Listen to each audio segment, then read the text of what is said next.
7 is an interesting week because now you really got in the groove. You know what you're doing when it comes to eating right. A lot of you have hit your weight loss goals. And now you're wondering, what do I do now that I've reached my weight loss goals or my target weight?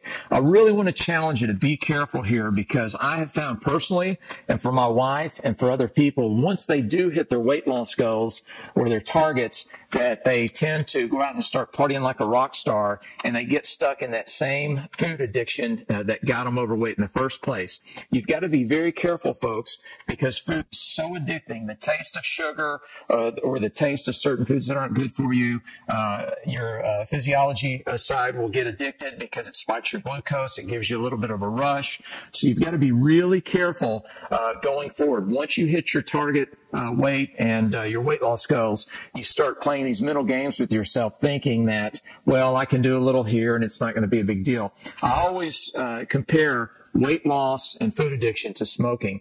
Imagine if a smoker stopped smoking and after 3 months he celebrates 90 days of not smoking and he decides, well, I've done so well this Saturday night I'm going to go out and have one cigarette. He knows that if he was to do that, then he would be buying a carton of cigarettes within 2 or 3 days. It's the same thing with food and hitting your weight loss goals. Just know that this is a lifestyle. It's not an act. It's not something that you need to try and focus on doing, once a year. It's not something that you get to and then you stop.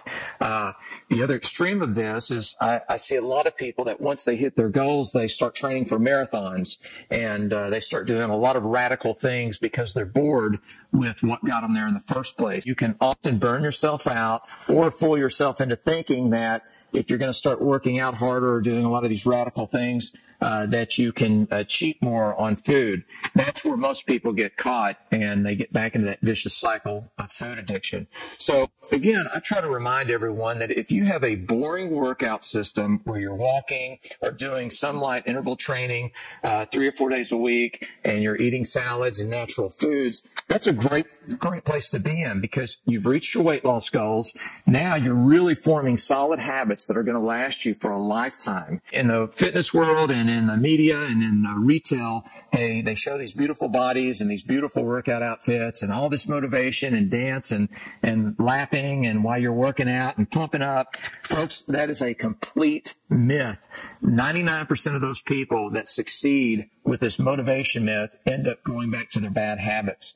Exercising, eating properly is a simple, basic part of your life that doesn't require motivation. So just know that you'll some days get bored of it. You may want to change it up or spice it up every once in a while, but stay focused on the basic things that got you to this point. I will see you next week. Have a great week and take care.